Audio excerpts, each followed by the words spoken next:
Innal hamdalillah nahmaduhu wa nasta'inuhu wa nastaghfiruh wa na'udzu billahi min shururi anfusina wa min sayyiati a'malina may yahdihillahu fala mudilla lahu wa may yudlil fala hadiya lahu ma ba'd.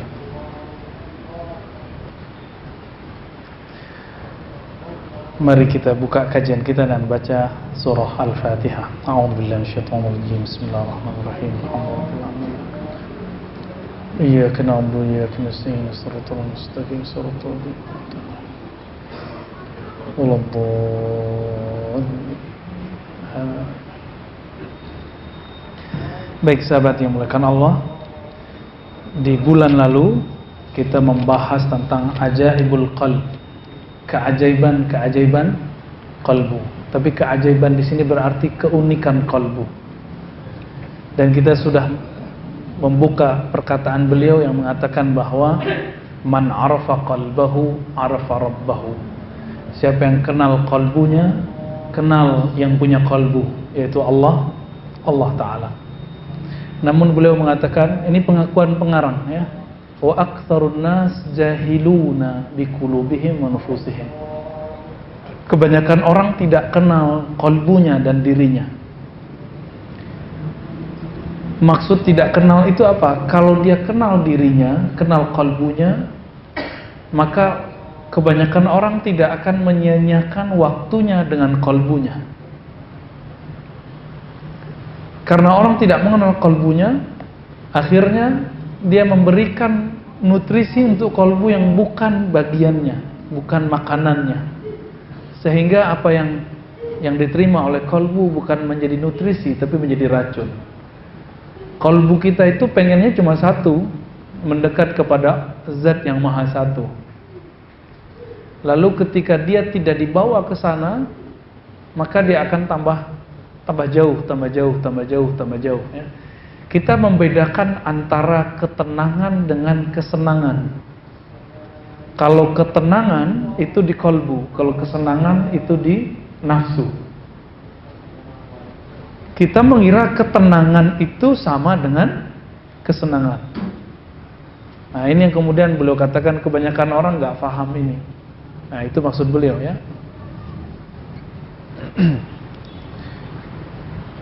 Sekarang kita boleh masuk ke bab yang baru, kitab Riyadhatin Nafs. Bab mengenai riyadhah. Riyadhah artinya latihan. Riyadhatun nafsi, latihan jiwa. Kalau biasanya latihan fisik, misalnya kita belajar silat, karate, taekwondo, boxer, itu dilatih push up, memukul, guling ya, supaya apa? Biar kebentuk badan fisiknya, biar lincah. Sama, kalbu itu kalau tidak dilatih, dia nggak lincah. Kalau kita punya teman jawara, baru tangan kita mau nempel ke punggungnya, dia udah nangkap duluan, ya kan? Sama, dalam surat Al-A'raf ayat 201, jawara-jawara kalbu itu dicirikan di sana. Walladzina taqaw rabbahum, orang-orang yang takut kepada Allah. Takut itu di kalbu, bukan di pakaian, bukan di serban, bukan di ya, ini bukan pakaian takut ini ya. Pakaian takut itu di kalbu. Nabi mengatakan at-taqwa hahuna, takwa itu di sini. Maka siapa yang punya nur takwa di kalbunya merasakan idza massahum ta'ifun minasyaitan, ketika ada sekelompok syaitan menyentuhnya. Jadi ternyata syaitan itu suka nyentuh-nyentuh. Nanti kita contohkan maksud nyentuhnya bagaimana. Tazakkaru, maka mereka tiba-tiba teringat, fa idzahum mubsirun, maka mereka langsung mampu melihatnya. Maksudnya apa teks ini, ayat ini, Al-A'raf ayat 201 ini? Orang-orang yang sudah punya nur dalam kalbunya, nanti kalau digoda sama syaitan dia bisa ngerasain. Contohnya, kalau Bang Jimmy lagi duduk-duduk, tahu-tahu ada yang bening-bening lewat. Ya, apa kata kalbunya? Jangan lihat. Kata yang satu lagi, eman, cuma sekali. Ketika si godaan yang kedua datang, dia sadar, wah ini setan nih. Nah, itu berarti nur kalbunya sudah hidup. Nur kalbunya sudah hidup. Tapi dia dengar, dia tahu kalimat itu kalah. Berarti belum walladzina taqau. Dia belum takwanya belum nancep, ya. Belum ada di dalam. Mungkin takwa ada tapi nurnya sedang padam. Ya. Maka sahabat yang melakukan Allah, kita ini kurang adil. Supaya sehat jantung, mau olahraga jantung setengah jam, 1 jam setiap hari. Tapi mau sehat kalbu, tidak mau olahraga kalbu setiap hari. Adil enggak? Karena kita enggak adil, Allah mengatakan innallaha yuhibbul muqsitin. Allah itu jatuh cintanya kepada orang yang adil, yang proporsional. Kita kurang proporsional, makanya sholat kita enggak khusyuk-khusyuk. Enggak khusyuk-khusyuk, wajar. Kenapa? Kita enggak adil kepada Allah, enggak adil kepada diri sendiri. Maka beliau membuka sebuah judulnya, ya, Riyadatun Nafs wa Tahdzibul Khuluqi wa Mu'alajati Amradil Qalb.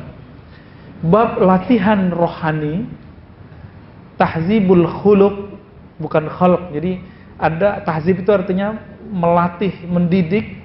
Khuluq itu akhlak. Kalau khalq nggak bisa dirubah kecuali operasi. Tapi kalau khuluq yang kita sebut sekarang akhlak, itu bisa berubah. Oleh karena itu, orang yang berwajah bagus belum tentu berakhlak bagus, karena khalq dan khuluq. Nah, teman kita mungkin ada yang namanya husnul khuluq. Khuluq itu single dari akhlak. Jadi jamaknya, pluralnya akhlak. Udah jadi bahasa Indonesia ya? Akhlak. Ternyata ada latihannya. Latihan untuk misalnya sabar itu ada latihannya. Latihan supaya bisa tahajud tiap malam itu ada latihannya. Wa mu'alajati amradil qalb. Lalu terapi kolbu, terapi penyakit-penyakit kolbu. Oh, ternyata di sini ada tambahan lagi. Penyakit kolbu itu mirip dengan penyakit fisik. Kalau kita sakit fisik, kita tidak menikmati makanan. Benar nggak? Maka ketika orang punya penyakit kolbunya, dia tidak akan menikmati hidangan rohani. Nggak menikmati hidangan rohani. Kalau begitu, diobati dulu atau langsung dikasih nutrisi. Jadi orang-orang yang sakit itu langsung dikasih daging atau diobatin dulu. Diobatin dulu, ya. Kita langsung kasih nutrisi, makanya muntah lagi. Itu sebabnya orang-orang munafik itu tidak akan bisa langsung didakwahi. Dia cuma bisa diingatkan dulu, diobatin dulu kolbunya. Nah, maka Imam Abdul Hasan Syadzili malam tadi di MRBJ 9 yang kita kasih tahu, Syaikhuka, gurumu itu bukan yang nyuruh-nyuruh kamu amalkan ini, bukan. Tapi gurumu itu yang mengerti dosis-dosis rohanimu, sehingga ketika memberikan amalan, takaran-takarannya seperti dokter mampu memberikan dosis-dosis obat. Coba kalau ada orang sakit langsung dikasih dosisnya agak tinggi sama dokter, apa yang akibatnya pada dia? Tambah sakit. Nah, teman-teman semua, obat itu seperti sakit. Ada sakitnya yang bisa diobati pakai prokol, ya. Apalagi namanya? Yang buat sakit kepala tuh. Ya, Panadol apalagi. Kita bukan iklan loh ya. Ya gitu, itu nama-nama itu nggak perlu pakai resep dokter. Cuma jangka waktunya hanya 3 hari, ya kan? Udah ditulis di situ. 3 hari penyakit masih berlanjut, hubungi dokter. Saya mau tanya, udah berapa hari sholatnya tidak khusyuk? Udah berapa lama zikirnya tidak nikmat? Sudah berapa lama baca Qur'annya nggak lezat? Tapi kok nggak pernah dikonsultasikan ke dokter kolbu? Makanya nggak sembuh-sembuh. Kalau sudah parah, kita nyebutnya apa? Bukan akut lagi, kronis ya. Ya, kalau sudah parah begitu, tentu inapnya lama. Ya, diinapkan. Makanya sahabat-sahabat Nabi itu, karena mereka kolbunya sehat, Nabi mengajarkan di awal-awal iktikaf di awal Ramadan. Nabi mau selesai 20 Ramadan, lalu kemudian dapat wahyu bahwa Lailatul Qadar munculnya di akhir bulan. Maka belum lanjut lagi. Jadi pernah Nabi itu iktikaf penuh. Pernah juga 20 hari. Dan yang paling sering beliau lakukan 10 hari, 10 hari. Iktikaf itu latihan kolbu Pak sebenarnya, bukan pindah tempat tidur. Ini iktikaf kita masih pindah tempat tidur kan? Oh, apalagi iktikaf kita kadang-kadang cuma pindah tempat ngobrol, ya, kenalan lagi, ngobrol lagi, ceramah lagi. Kalau iktikaf gak usah banyak-banyak ceramah, banyakin amal. Karena aku udah kebanyakan ceramah kan, kecuali emang udah jadwalnya di masjid ceramah, udah kita biarin. Tapi jangan banyak-banyak lagi. Nabi itu kalau iktikaf off, ngajar, nggak ada cara ngajar lagi. Yang beliau lakukan cuma mendidik jiwa. Ketika menantunya dan anaknya belum bangun, digedor-gedor, bangun Ali, bangun Fatimah, dibangunin. Jadi Nabi itu betul-betul seperti seorang trainer. Nah, maka di sini ada sebuah istilah Asy-Syaikh Al-Mursyid lil Murid. Ini kitab bukan kitab tarekat ya. Ini kitab tentang terapi kolbu. Imam Ibnu Qudamah ahli hadis Al-Maqdisi, mazhabnya Hanbali bukan Syafi'i. Ternyata beliau ini berguru kepada keluarga Al-Maqdisi yang mereka punya akses kepada Syekh Abdul Qadir Al-Jilani. Hasilnya ini nih kitabnya. Jadi semuanya punya akses ke sana karena sama-sama Hanbali. Syekh Abdul Qadir Jilani Hanbali dan rata-rata keluarga Al-Maqdisi itu Hanbali ya. Apa kata beliau? I'lam annal khuluqal hasan sifatul anbiya was-siddiqin. Ketahuilah bahwasannya sifat baik, akhlak terpuji itu adalah pakaiannya para nabi dan siddiqin. Siddiqin itu ulama-ulama. Akhlak yang baik. Maka Nabi itu bukan mewarisi gelar doktor LCMA. Nabi tidak mewarisi kemampuan baca kitab. Nabi mewarisi akhlak. Ada orang pintar baca kitab, tapi kalau di mimbarnya menakutkan Pak jadinya Pak. Berarti dia belum mewarisi akhlak Nabi, baru pintar baca kitab. Ada orang dia mewarisi ilmu fikih Nabi, tapi tidak mewarisi keramahannya Nabi Sallallahu Alaihi Wasallam. Saya sering cerita, masih ingat orang yang nipisin masjid itu secara fikih haram, tapi secara akhlak itu dibiarin. Karena Nabi membiarkan mereka, akhirnya esok-esok semua Arab Badui masuk Islam. Semua Arab Badui masuk Islam. Jadi ngalah sekali supaya menang beribu kali. Itulah Nabi Sallallahu Alaihi Wasallam. Jadi akhlak kenabian itu nggak selalu menang sendiri. Nah, kalau kita sudah mewarisi ini, sudah lengkap sudah warisannya. Ya. Al-Waris Muhammadi disebut. Sebaliknya, akhlak yang buruk itu beliau sebut sammun qatilun, adalah racun yang membunuh. Yang dibunuh bukan fisik ini, tapi yang dibunuh adalah kalbu. Kalau kalbu sudah sakit, tidak nikmat. Kalau sudah mati, nggak ada rasa. Nah, kalau sholatnya udah nggak ada rasanya, hati-hati itu. Ya, jangan-jangan sholatnya orang yang sudah mati kalbunya. Nah, jangan sampai ya. Maka beliau memulai dengan bab fadilatu husnil khuluqi wa dhammi su'il khuluq. Keutamaan berakhlak baik. Apa kata beliau? Takallamu fi husnil khulqi mu'taridina li samratihi la li haqiqatihi. Ya. Para ulama sudah banyak membicarakan tentang akhlak yang baik, namun mereka lebih banyak berbicara tentang buahnya, efeknya, tapi belum berbicara tentang hakikatnya. Maksudnya apa ya? Lalu beliau menjelaskan bahwasannya khuluq seperti yang saya katakan di awal, khuluq itu dapat dipandang dengan mata batin. Kita semua punya Pak. Kita sekali lihat orang punya jadi juri. Oh ini orang baik nih. Nah, itu yang kita lihat bukan mukanya tapi akhlaknya. Itu Bapak Ibu, ikhwan akhwat sahabat semua, kita memandang bukan pakai mata ini tapi lagi pakai kolbu. Pernah nggak melihat ada orang gagah, cantik tapi kita bilang ini orang jahat nih? Pernah? Itu yang ngomong kolbu. Ini disebut dalam bahasa Arab basirah. Berarti kita sudah bisa membedakan kegagahan fisik kecantikan fisik bukan berarti cantik rohaninya. Coba bandingkan betapa kita setiap hari merawat wajah ini. Benar gak? Bagi mbak-mbak ya, mas kayaknya kurang. Kalau perempuan setiap hari pakai bedak, pakai pembersih. Bang Adi udah ketawa-ketawa tuh ya. Masuk gak? Perempuan, dan itu normal. Kalau laki-laki begitu nggak normal. Tapi kita coba lihat, apakah semua perempuan yang kulitnya halus itu kata-katanya halus? Enggak.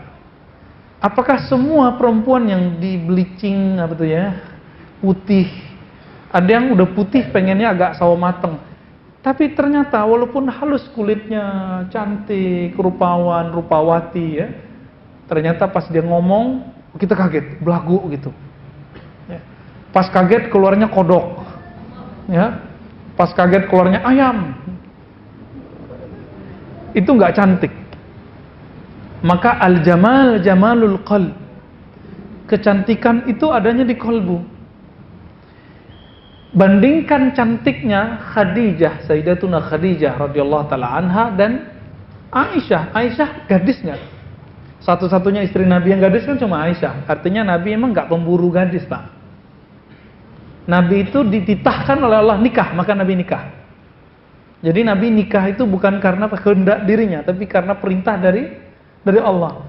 Ketika terakhir menikah dengan Zainab binti Jahaz, turun lagi ayat tidak boleh dinikah. Nabi nggak nikah lagi. Padahal saudaranya dari kalangan Nabi Allah, Nabi Sulaiman berapa istrinya? 600 plus 400. 1000 Nabi Bani Israel. Yang sekarang orang-orang yang beragama ikut Israel, baik Israel Isa atau Israel Musa, ngejek-ngejekin kita. Muhammadmu hypersex. Siapa yang hypersex? Ya. Kalau Nabi mau istrinya berapa? 1000 dong seharusnya. Tapi Nabi enggak tuh. Ya. Istrinya malah cuma 11. 13 cerai 2, 11 meninggal 2, sisa 9. Itu pun yang gadis cuma 1. Betapa tidak kerennya di zaman Nabi, orangnya gagah, terkenal, Rasulullah dapatnya itu janda semua. Kecuali Aisyah. Berarti Nabi bukan orientasinya seksual. Orientasinya apa? Beliau orientasinya adalah keindahan akhlak. Satu kali Nabi bengong gitu ya. Apa kata Aisyah? Engkau mikirkan apa wahai Rasulullah? Apa jawaban Nabi? Aku teringat Khadijah. Cemburu. Cemburu. Normal itu. Yang berani cemburu begitu cuma Aisyah. Yang lain cemburunya nggak bisa mengekspresikan seperti Aisyah. Apa kata Aisyah? Masa nenek rempong gitu masih diingat? Ya. Berani ngomong begitu. Tapi itu dalam dunia rumah tangga itu biasa. Biasa kan? Apa kata Nabi? Wahai Aisyah, istriku termuda, tercantik, Khadijah itu bersamaku di saat engkau tidak ada. Quraisy sedang menghadangku, mereka sedang mengusirku, sahabat-sahabatku diancam. Lalu beliau menyokongku dengan semua yang dia punya. Makanya kenangan bersamanya tidak bisa hilang. Pertama dapat wahyu, Aisyah nggak bilang, Muhammad ente gila, nggak bilang gitu. Jadi Nabi Muhammad cerita, saya didatangi oleh makhluk bersayap 360 kiri kanan, lalu mendekat, lalu membacakan Iqra, bla bla bla bla bla bla begitu. Kalau istri-istri sekarang mungkin bilang, Mas, kamu ketemu jin apa sih gitu? Gila nih ya. Pulang-pulang dari Gua Hiro gila nih. Kalau mungkin Nabi kalau nikah sama perempuan-perempuan sekarang begitu. Tapi ini enggak. Ustadz aja bilang gitu. Ada salah seorang ustadz di TV, jamaahnya itu pengobatan, nanya, Ustadz kalau saya baca ayat ini sekian kali gimana? Apa kata ustadznya? Oh hati-hati nanti didatangin jin. Baca ayat kok didatangin jin, dari mana itu? Ya, ajaran dari mana itu? Itu ustadz loh. Apalagi ya bukan ustadz gitu. Akhirnya Aisyah sadar diri, disebut insaf, munsifah. Ya, oh iya, saya waktu itu masih bocah kecil. Tapi Aisyah sudah berkorban. Jadi sahabat yang mulakan Allah, Nabi SAW itu teringat Khadijah bukan fisiknya, tapi teringat akhlaknya. Dapat wahyu malah dikuat-kuatin, kamu normal, orang baik, nggak mungkin didatangi makhluk-makhluk yang jahat. Begitu nguatinnya. Maka siapa yang mewarisi ilmu Khadijah, akhlak Khadijah, dia tidak pernah membuat sedih suaminya. Dia selalu menguatkan suaminya. Ya, kalau pewaris Aisyah beda lagi, cerdas tapi tajam.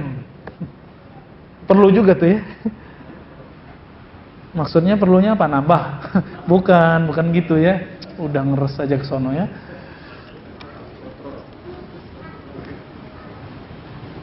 Jadi kalau kita bilang si fulan akhlaknya baik, itu wajahnya atau batinnya? Wajahnya atau batinnya? Batinnya ya. Tapi kalau kita sebut si fulan cakep, itu apa? Wajahnya. Sepakat ya? Jadi sebenarnya saudara yang melakukan Allah, kita itu sudah biasa mengakses alam yang bukan zahir. Cuma nggak percaya aja. Kita setiap hari loh memandang yang tidak zahir itu. Setiap hari kita memandang yang tidak zahir. Kita sering ngomong, gue ikhlas loh. Itu kan ngomong mau menzahirkan yang batin, ya kan? Karena orang nggak percaya lalu kita zahirkan. Tapi semakin kita zahirkan yang batin, dia jadi nggak batin lagi. Nah, maka batin itu bahasa Arab sesuatu yang tersembunyi. Biarkan dia tersembunyi. Nanti biarkan orang-orang dengan batinnya memandang. Nah. Lalu beliau mengatakan, fal jasadu mudrakun bil basar. Jadi yang saya tanyakan barusan disebutkan sini.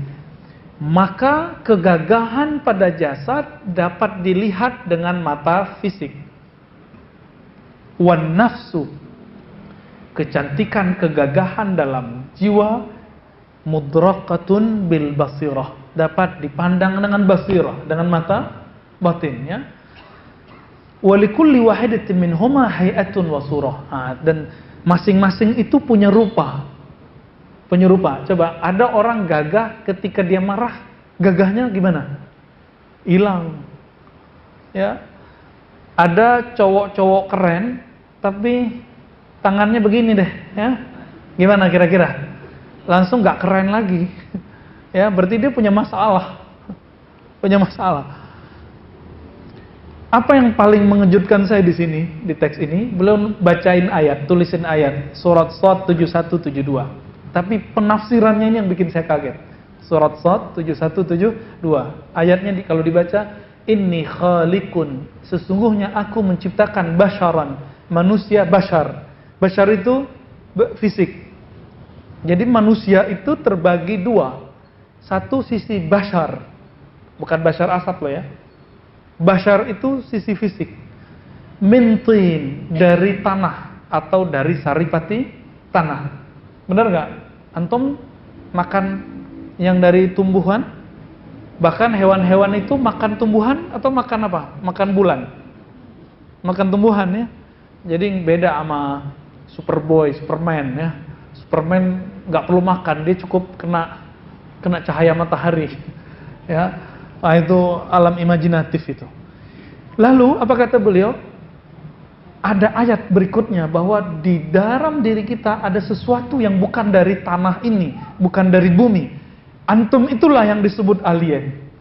Fa idza sawaituhu, kalau si tanah itu, saripati tanah itu sudah diaduk, diolah sehingga menjadi janin, sawaituhu, aku sempurnakan fisiknya, nafakhtu fihi min ruhi, baru aku install namanya roh, ditiupkan roh di situ. Dan Allah menyebutnya ruhi, roh milikku. Perbedaan agama sebelah mengartikan itu rohku sendiri, kezatku. Sehingga Nabi Isa itu disebut rohnya Tuhan. Padahal maksudnya roh milik Allah. Sama kayak kalimat ardullah, bumi Allah, maksudnya bumi milik Allah. Bukan berarti bumi ini di dalamnya ada Allah, bukan. Ya. Ini akibat penerjemahan kitab suci yang tidak cocok ya. Jadi Injil itu dulu mungkin diterjemahkan tapi tidak pas oleh sebagian penerjemahnya. Wallahu a'lam ya. Lalu apa kata beliau? Ini kalimatnya ini yang bikin saya bergetar ketika awal membaca. Fanabbaha ala annal jasada mansubun ilatin. Allah mengingatkan kamu wahai manusia bahwa tubuh fisikmu ini dia berasal dari tanah. Mansubun, dia dinisbatkan ke tanah. Berarti nanti semua yang berbau tanah itu miliknya. Itu tempat pulang kampungnya. Jadi pulang kampung kita emang ke tanah. Antum lahir di mana? Itu kampung KTP. Kampung akte lahir. Tapi kampung kita itu bisa di tanah mana aja. Namun ingat, kita punya makhluk alien di dalam. Namanya roh. Yang ini kampungnya bukan di Aceh, bukan di Padang, bukan di Jawa, bukan di Sunda, bukan di Kalimantan, bukan. Yang ini bernama roh itu kampungnya di negeri yang lain. Disebutkan di sini, waruhu mansubun ilaihi, dan roh itu berasal dari hadiratnya. Disebut rohku, roh milikku. Jadi sebelum ditiupkan roh itu, roh kita diminta bersaksian, dan dia menatap Allah Ta'ala. Itu yang ayat yang masyhur di surah Al-A'raf, alastu birabbikum, masih ingat? Bukankah aku Rabbmu? Jadi antum sadar atau tidak, kita ini semua pernah bertemu Allah. Kita semua ini. Jadi sebelum kita ketemu di sini, kita sudah bareng di sono. Ngapain? Kita udah ketemu Allah. Jadi sekarang walaupun antum nggak tahu nama sampingnya, dulu udah bareng.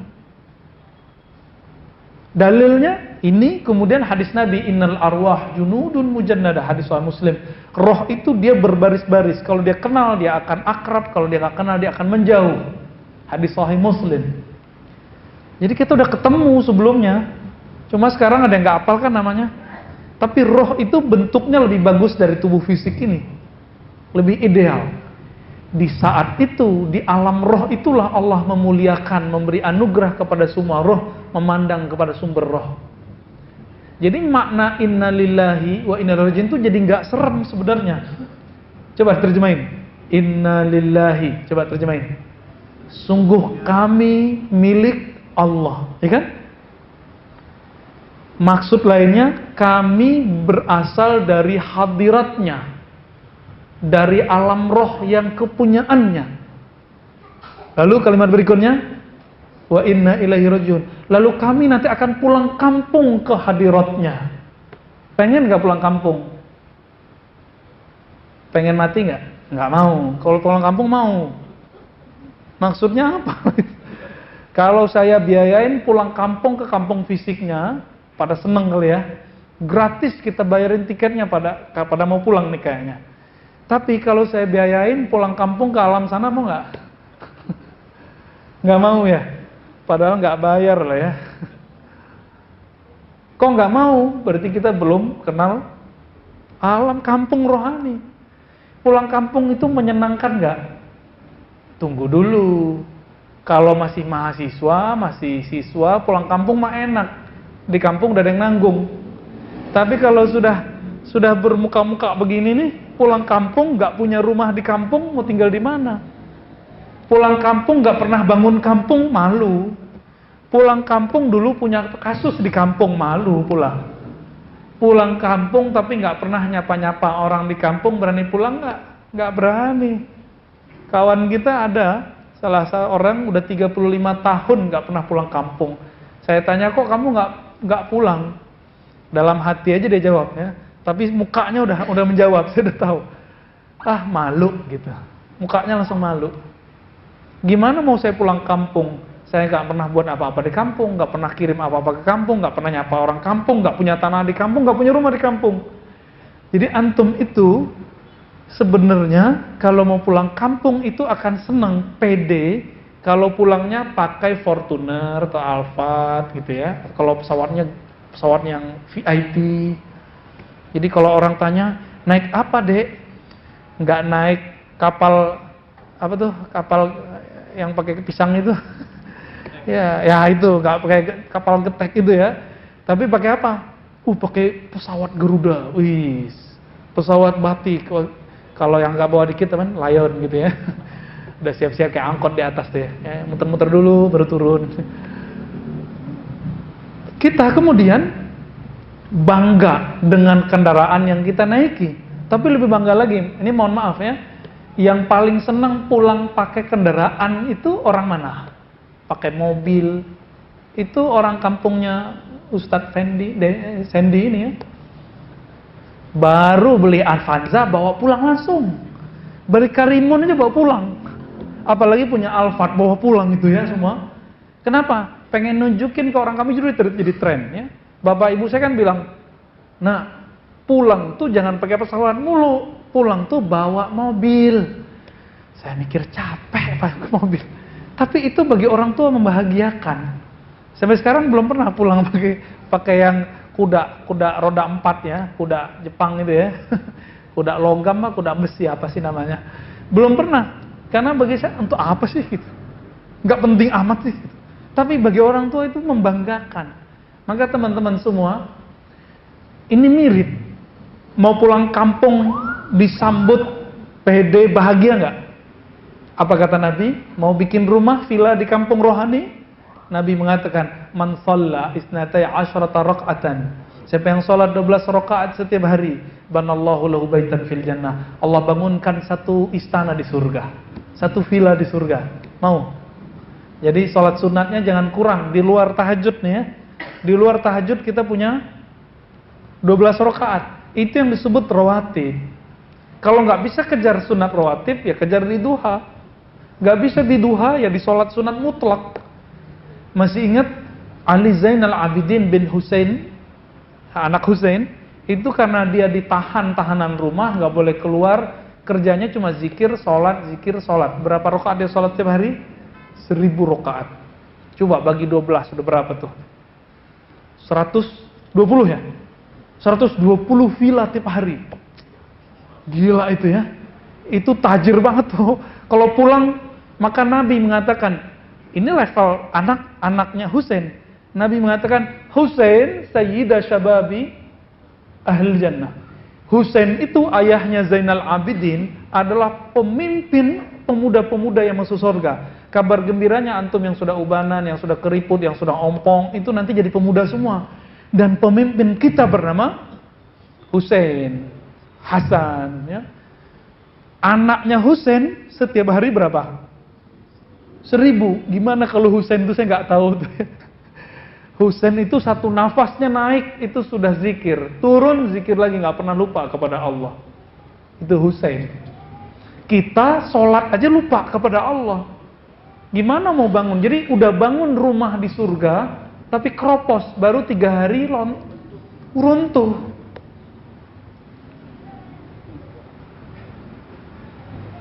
Asrama IIKI takhusus untuk perempuan kan dibangun tuh oleh proyek-proyek, kontraktornya jahat sekali. WC-nya nggak di apa namanya tuh yang dikasih semen apa banyak itu kerikil-kerikil banyak, di bawahnya itu ternyata masih tanah, diinjek langsung gruk. Itu baru belum lama ya. Kebakaran asrama IKI masih ingat nggak sebelumnya? Penghafal Quran dari kalangan perempuan. Itu asramanya, jadi si pemberi dana oke, kontraktornya kurang ajar. Mungkin kontraktornya bener, tapi tukangnya kurang ajar. Itu. Nah, makanya kita kalau beramal itu betul-betul detail, diliatin, dipelototin pakai kolbu satu-satu. Jangan cuma merhatiin takbir assalamualaikum doang. Ya, apalagi merhatiin kaki kawan. Ya, kita lagi mau maku rumah, tapi yang kita lihat orang maku samping ya, hancurlah tangannya. Ini ilustrasinya. Orang-orang yang membangun rumahnya di surga, tapi dia tidak memperhatikan bahannya, kualitasnya, baru sehari udah roboh. Nah, inilah nasib orang-orang yang tidak memelihara kolbunya dalam sholat. Bilang ini, capek ah, malam tadi tahajud 11 rakaat. Aduh, betisku naik gitu ya. Malam tadi 1 juz langsung roboh. Ya. Roboh langsung. Maka Nabi mengatakan 3 hal yang bisa menghancurkan, salah satunya ujub, merasa dirinya keren gitu, lalu diceritakan ke orang. Maka ingat-ingatlah, Mungkin kita sudah banyak bangun, tapi nggak dijaga. Udah bagus, rumahnya udah bagus, tapi nggak dibersihin. Gimana? Ya kotor lagi gitu. Maka teman-teman yang menggunakan Allah, jika ingin pulang kampung indah, maka bangun di sana istana. Siapkan kendaraan yang bagus. Kalau perlu kita punya prestasi, nanti diundang pulangnya. Dapat undangan gratis. Itu yang dibacakan dalam surah Al-Fajr. Ya ayat Tuhan, nafsul mutuna itu undangan kematian gratis, Pak. Mau nggak diundang? Diundang oleh yang punya langit dan bumi. Maka orang-orang ini kalau diundang, disambut oleh makhluk langit dan ditangi oleh langit makhluk bumi. Kita ini ketika lahir, kita nangis. Orang yang nyambut gimana? Ketawa, senyum. Tapi kita nggak tahu ketika kita meninggal nanti orang senyum apa nangis. Kira-kira gimana, Pak? Ibu, Mbak, semua. Kita yang mana nih? Ketika ada salah seorang ustadz meninggal ibunya, itu ramai kan ke sana. Saya langsung sedih gitu. Ya Allah, ini yang terkenal anaknya, tapi ibunya dapat keberkahan. Oh, ternyata anaknya itu jadi seperti ini karena didikan ibunya. Poin, ketika meninggal itu ribuan orang datang, sholat gaib di mana-mana, dapat keberkahan. Kita mikir, kita yang dakwah ini yang mana nih ya? Maka teman-teman semua, disebutkan di hadis Nabi, innamal a'mal bil khawatim. Amal itu tergantung endingnya, tapi ending itu tergantung dalamnya. Jika di dalamnya benar, nanti akhirnya benar. Jadi apa kata beliau? Beliau sedang mengenalkan kampung kita. Kampung kita bukan di Padang, bukan di Pekanbaru, bukan di Jambi, bukan di Kalimantan, bukan di Jawa, bukan di Sunda, bukan di Betawi. Bukan. Kampung kita bernama alam roh. Nanti bakal pulang ke sono. Jadi jangan kemudian terlalu nyaman dengan tubuh ini. Tubuh ini terlalu lemah untuk memikul roh. Coba lihat, Pak. Punggungnya udah mulai sakit-sakit belum? Ya, kepalanya udah sering masuk itu berat gitu ya. Makan gaji-gaji dikit berat. Ini nggak bisa emang. Di sini bukan surganya roh. Dulu masa kecil emang enak kalau makan apa aja naiknya ke atas, Pak. Kalau sekarang makan apa aja maju ke depan, makin kiri kanan. Tuh semuanya tuh sama aja tuh ya. Tuh sama saya juga begitu. Udah beda.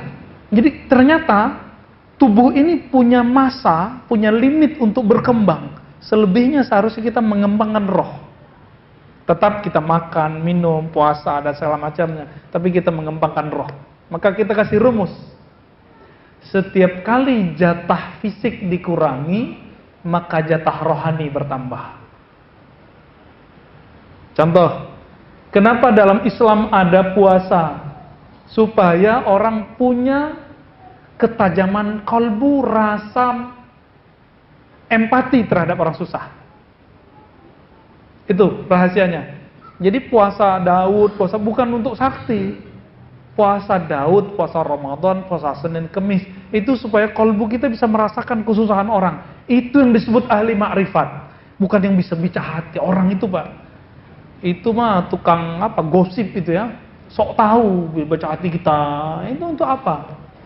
Tapi orang yang kata Nabi, la yu'minu ahadukum, kamu enggak sempurna imannya. Kamu tidur kenyang, tetanggamu tidur kelaparan. Orang yang ngerti itu yang disebut ahli makrifat. Itu yang disebut ahli thariqat. Itu yang disebut ahli ma'rifatullah, ahli hakikat itu. Yang kan sekarang orang banyak ya. Saya lihat beberapa sahabat kita udah mulai kajian syariat, tarekat. Aduh, serem amat sih bahasannya ya. Tapi nggak apa-apa kalau mau tahu.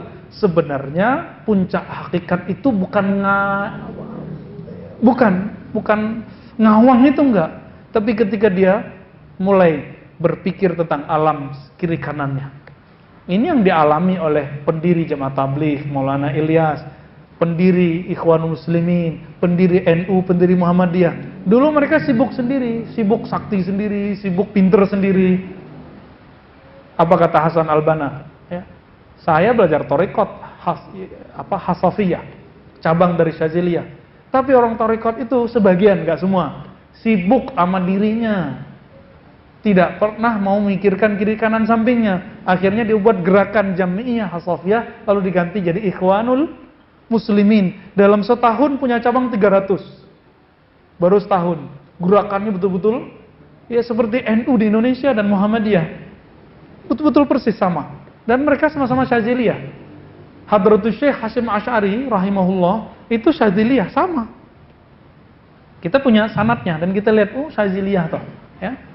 Jalurnya ke Syekh Mahfud Termasi terus nyambung ke Abdul Hasan Syadzili.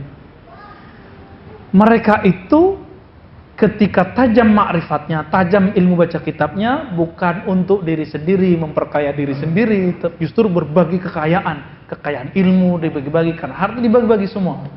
Dulu kiai-kiai ngasih makan santri kan, semoga sampai sekarang ada lagi ya. Itu warisan dari Rasulullah SAW. Rasulullah itu punya santri, orang-orang sufah itu Nabi kasih makan. Minimal dikasih tempat gratis deh kalau nggak ngasih makan, gitu. Harus ada yang begitu. Jadi apa rumusnya? Semakin kurangi jatah fisik, maka jatah rohani bertambah. Tapi kalau cuma dikurangi tidak dilatih, kepekaannya nggak ada. Khawatirnya nanti jadi dukun, ya, jadi ahli cakra, ya? Baca-baca cakra orang. Nah, maka orientasi rohani kita jangan lagi mau baca cakra, baca aura, itu nggak penting ya. Cukuplah aura kasih yang cantik itu ya. Nggak usah kita baca-baca aura orang, nggak penting. Apa kata Allah? Wa fi anfusikum afala tubsirun. Yang perlu kamu baca itu auramu, dirimu, jiwamu. Surat Zariyat ya. Di dalam jiwamu, apa kamu tidak melihat bahwa ternyata jiwamu alien, dia nggak butuh yang ada di dunia ini, dia butuh yang di akhirat. Itu sebabnya rumusnya tadi, ketika kita kurangi jatah tidur, lalu kita hidupkan mata kolbu dengan zikrullah, nanti kolbunya tajam. Seperti orang yang melatihkan lari setiap hari 10 kilo, nanti dia ajak 20 kilo juga kuat.